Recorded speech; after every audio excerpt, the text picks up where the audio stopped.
again, and welcome to a Michigan Soybean Shop Talk series. We are here today in Eaton Rapids, Michigan. I'm Janna Fritz, the CEO of the Michigan Soybean Committee. Today we are with Josh Powers here as a precision planting dealer. Hi, Josh. Hi. How are you today? I'm doing all right. Excellent. It's a beautiful day outside. It is. We're right in the middle of the growing season. So some of our watchers, when we post this video, might be like, well, why are we talking about planting? Because we've already planted our soybeans. But we said we still wanted to bring them the information from Precision so that they can make some considerations if they're interested in outfitting a planter and some different equipment for next year. So it doesn't matter the season. It's all new and innovative. So we wanted to get your take on what we're standing in front of today. So give us a little detail first and foremost on this planter. Yeah, so first, now is the time. You say, well, why are we talking about planters? And I know a lot of farmers, you just come out of a busy season, everything was stacked right on top of each other, and you don't necessarily want to do it, but everyone is having issues with parts availability, and it's hard to get your hands on things. Very good call out, yes. Whether you're going with Precision Planting, Harvest International, OEM, if you want something, now is the time to do it. Good call. So this is a Harvest International 60-foot planter, and this is on 30-inch spacings. Okay. So this particular farmer will be doing corn and soybeans, and then it will be retrofitted with quite a bit of precision planting technology. Okay, all right. So first things first, why a Harvest International? Why white planters, deer bars, of course? Why? What has been found in terms of your agronomic insight on Harvest International? Why are we going with that kind of a frame? So the biggest thing with Harvest International, it's really the reason why they have gotten such a big hook into this market, is because we have really an unlimited ability to add any sort of different technology we want. We can look at different size tires to help us as we go throughout the field to eliminate compaction. They have weight transfer. We can do central commodity, individual hoppers, and then you can do lots of different configurations for fertilizer. So there really is a lot of customization, and that's really where they've got the market cornered. Perfect. Okay. All right, so let's talk a few pieces and parts then from Precision as to what's going to be outfitted on this planter. Right off the bat, right, so I can see the hydraulic down pressure.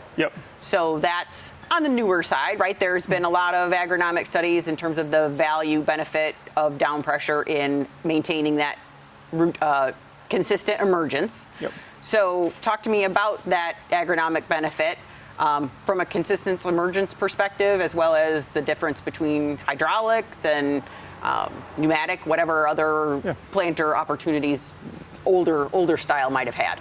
Yeah, so originally we went from springs, where you just set it and forget it, and we went to air, and then now we have hydraulic, which is really across the market is the latest and greatest. So the biggest benefit on the precision planting side is we are looking at individual row. So we know that that row that's in the pinch row or the row out here on the wing is going to take a different amount of downforce. And so we're able to do that on the fly. We've got sensors down here on the gauge wheels that feel that weight, and then they're going to apply or they're going to lift based on what this individual row needs. And we're doing that very quickly. So that's really helping to get that even emergence and get down into consistent moisture. Excellent. All right, so then I can also see some smart firmer technology. Talk about agronomic benefit, how that the firming technology after the seed's been dropped in the trench. What is the smart firmer doing to improve overall agronomics? So just from a basic level of having a firmer, the goal of that is to try to tuck that seed down into the trench and get uniform seed to soil contact. So what then the smart firmer will allow for us is it allows us to look at a lot of different metrics. So one of the things we just talked about with the importance of hydraulic downforce is to get down into that moisture. And we want even moisture. So what a lot of my guys are looking at is we're looking at that smart firmer data, and we're looking at real-time moisture readings. So I can tell, do I need to consider taking my depth adjust and planting those seeds a little bit deeper. Even in the soybean world, there's been this really big shift from just kind of put it in the ground and cover it to seed, cover it with dirt, to where we want to start going deeper. We want those to come up just as uniform. So there's a lot of different functions for the Smart Firmer, organic matter, consistency of furrow if we have a lot of debris or fodder in there. But really the main one that's driving everybody right now is that furrow moisture. Okay. So you talked about fodder.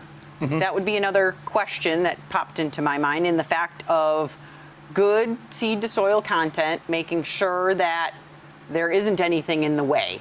So in terms of, is there anything special on this planter to get that seed trench, to get the fodder out of the way, to get the trench so that it is uniform?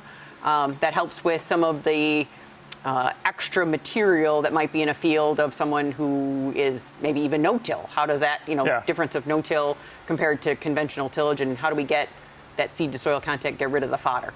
So I would say, especially last year, we had really good corn yields, and there's a ton of organic matter out there, a ton of residue. And so especially in the soybean world, well, how are we going to manage that? So I would almost always point somebody towards some sort of floating row cleaner. And in this case, we have an air cylinder. So from the cab, I can control how much pressure I'm putting down on those row cleaners in the front. So these on here are called a laser sweep. So they're made by Harvest International. And so what we're doing with these is we're just using those to get that residue out of the way, and then so that we can come through with the row unit and plant into hopefully just soil. Now, even in our 30-inch rows, that's super easy. In our 20-inch, where we'd be maybe more often in the soybean world, we can still do that with more of a narrow frame. And then it becomes a little bit more of a challenge in a 15-inch row. But I think really that's why a lot of guys are looking at 20s, because how do we manage all of that residue? And then that allows you a little bit of both sides of the fence in terms of getting that canopy early, but being able to deal with all the fodder. And are you seeing that in your business? Guys are looking to move to 20s instead of 30s or 15s? Yeah, it really does. So 30-inch isn't becoming quite as popular. I would say guys are leaning a little bit more towards 20s. In this case, it allows somebody to do both corn and soybeans. You do 90%, if not 100% of your acres with one planter. You can optimize the technology, and then you can use that across both. Now, where guys are looking at both planters are looking more at 20s, because there's a lot more we can do with technology, retrofitting equipment. It's a lot more compatible. And so I would say for sure that I'm seeing a lot more push into 20s than in the past, say, 5 to 6 years. Excellent. All right, so the only other thing that I thought of in terms of planter technology is, of course, prescription planting technology, right? And having, dependent on soil types, dependent on population, being able to change that on the fly. So tell us about the technology that's available with precision on this planter, or on any planter having to do with more prescriptive type agronomics. So this planter will be retrofitted with electric drives. So it's a meter that's going to sit up here, and then this particular planter, it's going to have a 1.6 bushel hopper above it. You could also do a 3 bushel hopper. Like I said, we could do central commodity. And then that's going to control each row individually as well. So for our odd-shaped fields coming in and out of headlands, we're going to get a swathing capability, or we're going to be able to shut off when we get to a point where we've already planted before. And then along with that, we have basically an unlimited ability to be able to control our population. So when I go from corn into soybeans, I'm not changing sprockets. I'm changing just a disc. I punch into my monitor what I want to do, and then I go. And so then from there, growing that, like you talked about, variable rate prescription. So how can I not necessarily cut my seed costs down, but more take the seeds and put them where they're supposed to go? In my high yielding places in my soybeans, I'm going to pull those back a little bit, and I'm going to put that little extra population in my areas that maybe don't grow quite as well. So that's really starting to grow as well. Guys are seeing the value. You have this sort of technology, why not utilize it the best that you can? Absolutely. Good. Excellent. All right. Well, I think this has all been great information. As you said, there is still a challenge in the marketplace, though, on availability, right? So if there are farmers out there that are saying, hey, I got to look at something new for my planter, what's the next step? What's the next step for them? How do they get more information? What would be your best recommendation, and how the reality of how far out are we if we're talking about retrofitting a whole planter? Yeah.